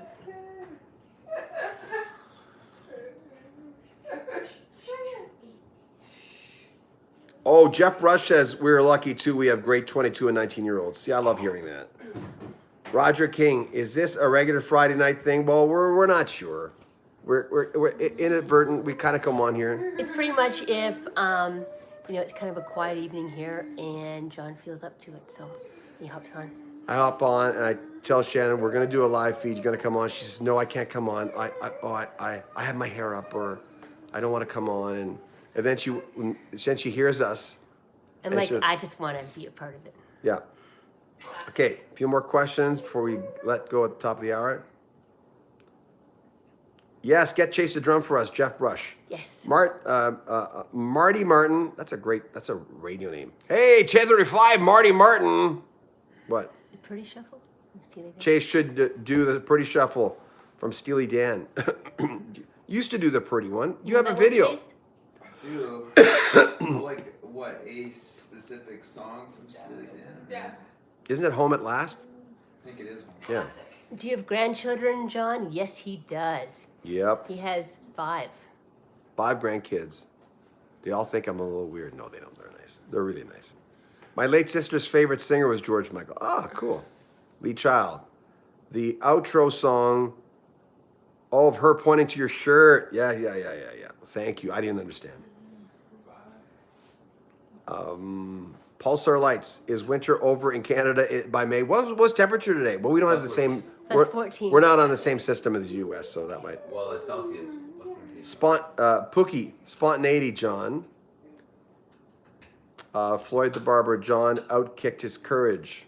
It's Classic. coverage. It's coverage. See, I can't read. That's why I get you to read Jeff Brush, I drum too, John, and I feel like I'm probably about your level. We would. I agree with Barry. Modern music sounds like the 80s. Justin Timberlake in The Weeknd, it does. It has that real 80s Some feel. of it does, yeah. Some of it really does. You really think so? Oh, I do. Yeah, you can have that. Love it, though. We're winding down. I'm going to record my show. Chase is in front of the window. Oh, by the way, for the folks who just joined us, I just got this in the mail today. 6 CDs, I think. Yeah. I don't remember asking for it, but they probably said, hey, do you want it? And I would have said, yes, please, because I like the album.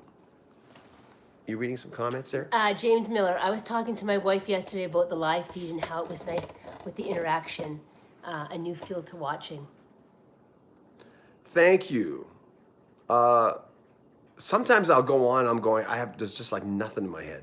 And then you guys will ask questions and we'll talk, and take care, John and Shannon and family. Top 40 Hub. Some good questions tonight. Jethro Tull is great. I think this means I'm getting another. I had been told I was going to get another interview with Ian. I know he's doing a live thing. I think this weekend or next week or something like that, because there's a lyric book coming out and more reissues coming out. So that's kind of a good thing. I think it's time to. Thanks for all the folks who gave us super chats. Thank you. That just goes into, all that money is going towards advertising rock history music. This is our priority. This channel's our priority. And it means a lot that you're watching. Thank you so much. It's fun to do it. Chase enjoys editing the videos. Yeah, people always ask, how can you get so much videos out? Well, Chase makes a big difference. Mark, you be safe too, man. You take care of yourself. Anyway, everyone, Yep. Thank you so much for Thank joining us. you. Take care of yourself. Appreciate your I time. hate to put my finger on here. I don't like when people do that. But anyway, love you guys. See ya.